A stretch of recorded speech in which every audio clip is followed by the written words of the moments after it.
الله معكم أحبائي. آخر تطورات الحرب بين روسيا وأوكرانيا حتى مساء الثاني من يونيو. القوات الروسية تواصل تقدمها في جبهات بوكروفاسك وكذلك في جبهات كراماتورسك وداخل مدينة كوستانتينيفكا. سنتحدث حول نسبة السيطرة الروسية في تلك المدينة، إضافة إلى عمليات تقدم في محيط جبهة ليمن وعمليات اختراق روسية في جبهة سومي. تابعوا كل هذه التفاصيل. ولمن كان قد سأل عن موضوع الفيديوهات حول الضربات على كييف وباقي المناطق، كان هناك فيديو خاص نشرته ظهرا حول هذا الأمر. أتمنى أن تكونوا قد تابعتموه أو أن تتفقدوه في حال لم تكونوا قد شاهدتموها. تحدثت بالتفصيل حول الضربات الروسية على المواقع التي طالتها الصواريخ. نبدأ مباشرة من العمليات في جبهة كوستيانتينيفكا، حيث القوات الروسية تمكنت من السيطرة في هذا القسم الغربي على المنطقة التي كانت رمادية وكان هناك اشتباكات قوية فيها.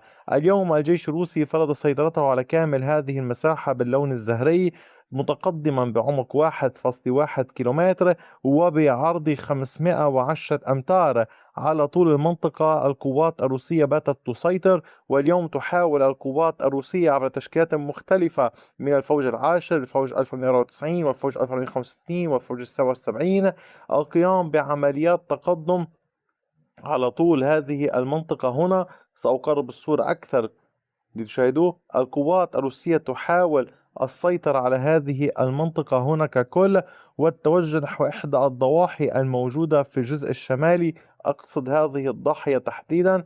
تحاول القوات الروسية التقدم إليها، ولكن يجب عليهم التعامل مع هذه المنطقة. وهنا القوات الأوكرانية تحاول الصمود والدفاع قدر الإمكان.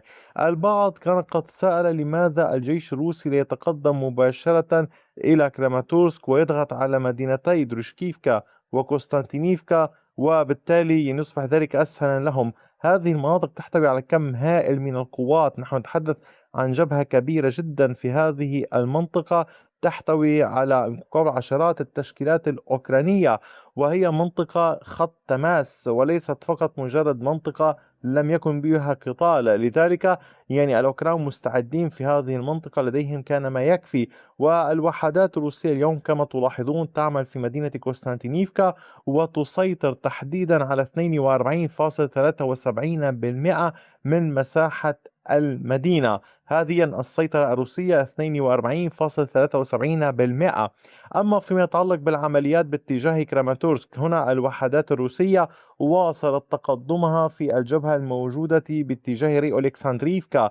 التقدم كان داخل البلدة ومحيطها. في القسم الشرقي الجيش الروسي هنا سيطر على كامل هذه المنطقة. كان التقدم في القسم الشرقي بعمق 810 أمتار على امتداد 1.3 كيلومتر. هذا أولا.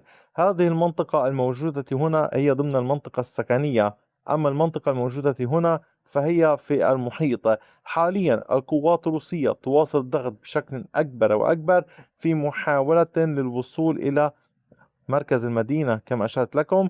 إضافة إلى ذلك تحاول القيام بعمليات ضغط كبيرة. المعركة هنا ليست وحيدة. ما المقصود بذلك؟ الطرفان لديهما معركة قوية في كامل هذا النطاق، حيث تشاهدونه هذا النطاق القريب كما نعتبره على طول خط الجبهة هنا. وبالتالي القوات الروسية والأوكرانية تنتشر في هذه المناطق وتقاتل بعضها البعض. خط تماس كبير وقوي، وعلى نطاق أوسع هناك جبهات كبيرة جدا في المحيط. فالجيش الروسي بعد سيطرته على تيخونيفكا كما أشرت لكم في الفيديو الصباحي، وهنا أتمنى مجددا من حضرتكم دوما مشاهدة كل الفيديوهات ومشاركتها. هذه الفيديوهات لا تصل للجميع، لذلك أحتاج دعمكم بأكبر قدر ممكن. أحتاج إلى أن يساعدني الجميع في مشاركة الفيديوهات. الجيش الروسي بعد أن سيطر على تيخونيفكا يحاول توسيع عملياته وسيطرته باتجاه مالينيفكا من الجهة هنا ومن الجهة هنا. وفي نفس الوقت تواصل القوات الروسية محاولة تأمين المنطقة ليكون هناك عبور لجيش روسي، كي تتمكن القوات الروسية أولا من محاصرة المجموعة الأوكرانية هنا، ولاحقا يكون هناك عبور أفضل وأكثر على نطاق أوسع للجيش الروسي بدل حصره من معابر محددة، لأن القناة المائية لديها معابر محددة ويتم إنشاء معابر فيتم رصدها بالمسيرات. أما فيما يتعلق باتجاه الشمال، نحن نتحدث هنا باتجاه أوزيرني في محيط كريفالوكا على مشارف أوزيرني في الضفة المقابل النهر. تمكن الجيش الروسي من السيطرة الكاملة على هذه المساحة. عمق التقدم للجيش الروسي بلغ 1.43 كيلومتر بعرض 1.37 كيلومتر. المنطقة الموجودة هنا تحاول من خلالها القوات الروسية الضغط على الجيش الأوكراني الذي يواصل شن هجمات باتجاه أوزيرني، محاولا العودة إلى المنطقة هنا والبقاء في هذه الجبهة لإشغال الجيش الروسي لأطول فترة ممكنة. يعني بمعنى آخر الجيش الأوكراني يريد البقاء في هذه المنطقة وإشغال الجيش الروسي، استيعاب هجماته ومنعه من الانتقال أكثر نحو الضفة الأخرى باتجاه ميكولاييفكا ولاحقا باتجاه سلافيانسك. كذلك فيما يتعلق بالمنطقة هنا من هذه الجهة المعارك لا تزال مستمرة، يعني الوضع الميداني على ما هو عليه. الآن ننتقل إلى جبهة سومي. في هذه المنطقة في سومي الوحدات الروسية تخترق على طول الطريق الرئيسي الذي يربط روسيا بأوكرانيا، وكانت القوات الروسية قد تقدمت باتجاه باشيفيسك. هنا تم السيطرة على كامل هذه المساحة باللون الزهري كما تشاهدون أمامكم.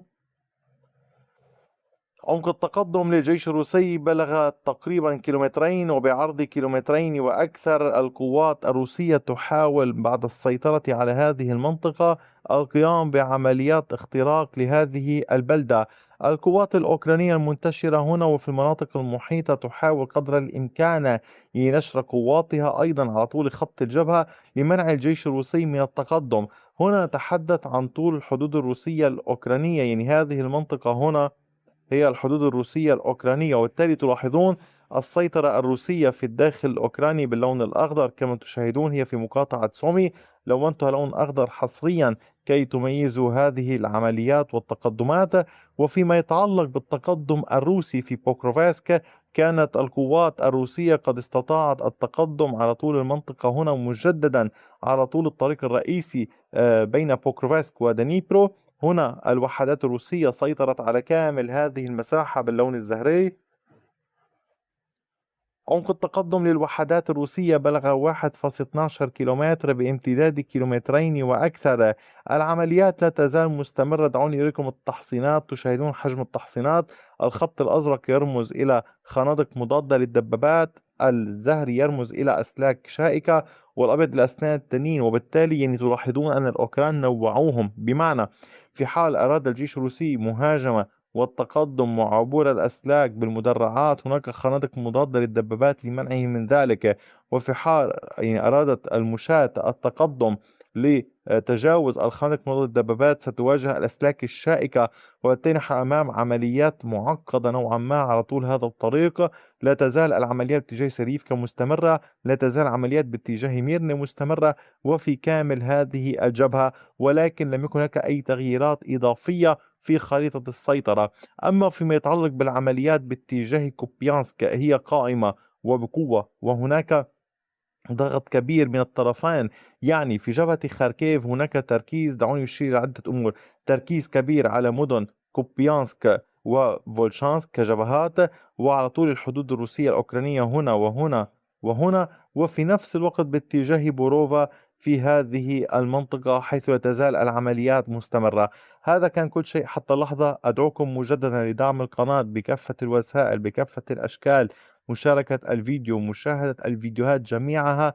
هناك الكثير من الفيديوهات ولكن بكل أسف لا تحصل على، يعني لا يستفيد الكثير من المعلومات التي يتم نشرها. حاولوا قدر الإمكان الاستفادة ومشاركتها.